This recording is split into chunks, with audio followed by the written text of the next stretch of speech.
everybody's doing well. Today we're going to be talking about the third principle of self-healing, which is developing proprioceptive awareness, or how our body feels in space, our spatial awareness, and how we relate to the space around us. So feeling the body from the inside out and the outside in.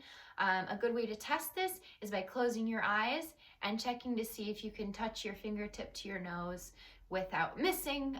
It just gives you a good gauge of where you are. So proprioceptors and proprioceptive awareness is actually about developing the mind-body connection, which can kind of be an abstract concept, but I can link it to two very specific non-abstract things. The first is through our nervous system. So proprioceptors are actually sensory receptors that live in our soft tissue. And what they do is they process information coming in and they tell our brain what we're feeling. So something like pressure, temperature, stretch or contraction in our muscle fibers, that's the kind of information that our sensory receptors, our proprioceptors, are sending to our spinal cord and then directly up to our brain, where our brain kind of makes sense of it and figures out how we're going to respond to it. So that is our direct link of our mind-body connection through our nervous system. And then through our emotions is another way we can link our mind-body connection. So oftentimes when we have an emotional response, we give it a name: anger, sadness, grief, frustration, joy, happiness. And then we focus on the implications of that emotion in our lives outside of our bodies, rather than what we physically feel with that emotion. So developing proprioceptive awareness is about being able to call your body into attention and awareness when you're having an intense emotional response.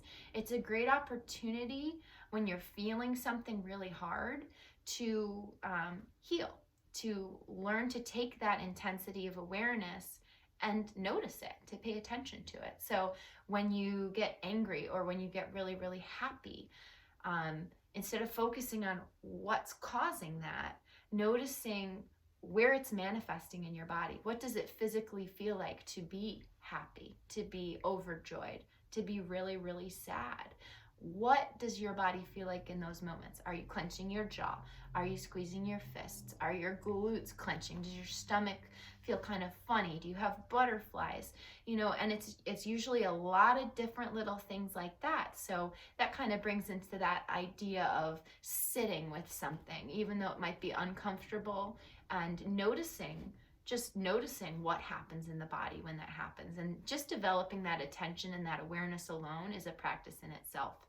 So this is a standing meditation that I give to most of my clients, and this can take upwards of 30 to 40 minutes, depending on how much attention you want to give to it in a day, how focused you are. But the general principle of it is that you want to have your feet about hip width apart, hip shoulder width kind of in between there. You want nice soft knees. You want nice soft feet. And what you're doing is you're bringing the awareness that you have in your hands when you feel something, when you're maybe closing your eyes and holding on to an object, paying attention to the pressure, to the sensations that are coming in. And you want to bring that same awareness down to the soles of your feet. And what you're going to do is feel the floor. So the first thing you want to do is kind of root yourself into the floor. So once you're in a nice parallel position with the heels in line with the big toes, knees are tracking out over the feet, what you're going to do is soften the tops of the feet and really allow your awareness to sink down into the surface that you're standing on, and really, really root your body as if you're a tower kind of swaying in the breeze, but very, very firmly and securely anchored. And you can play around with your weight back and forth. You can circle it both directions, forward, back, side to side, maybe even, going on the diagonals is a great way to kind of play around with this balance and awareness and how the body responds when it's challenged in those different positions. So you can play around with that for a while. Once Once you've done that, you can move your attention up to your core. You can take your hands and you can place them just below your belly button in this area, or you can place one hand on front and one in the back. And you're picturing that bubble like in a level. You're picturing that deep in the center of your torso. So up against the front of your spine or in between your hands if you have two hands here. You're imagining that big bubble and you're finding that central point. Knees are still soft and you're finding a central point for that bubble. So noticing if more weight is going on one foot than the other, if you're dropping into the sides or the edges of the feet, evening out the weight and the placement on both feet so that the weight is resting comfortably and even though you feel anchored, you almost have a weightless quality to you. And now bringing that level, that image of a level in the center of your body to help aid in that balance and alignment. And once you play around with that for a while, you can bring your attention up to your upper body. You can try rotating your arms out using your breath to exhale and let your arms sink to the side. And that rotation is really coming from the sternum, from the chest, and it's rotating the arms out, and the rest of the arm just kind of follows around like it's being peeled open from the center of the chest. And so we've got the balance point at the ankles and in the feet. We've got the balance point here at the core, at the center of the body. And then we have this balance point here at the top of the skull.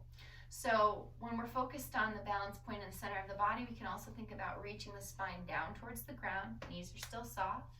And when we're up in here, we think about the spine lifting at the back of the head, at the occiput, at that ridge, lifting up towards the ceiling and simultaneously lengthening down. So we feel that balance and alignment and stretching in two directions in the spine.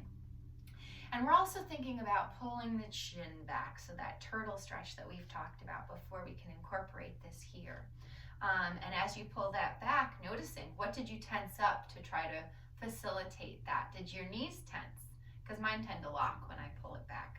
I think I might fall over. But then the trick is imagining your body like a stack of Jenga bricks. So you don't want that tension. You want to stack up those bricks and then you want to relax into it. So that's really what we're doing, is we're lining up the structure and then we're allowing all the muscles to kind of relax around it and rely on that structure to hold you up. So we're pulling the chin back. We're imagining the skull floating on the top of the spine.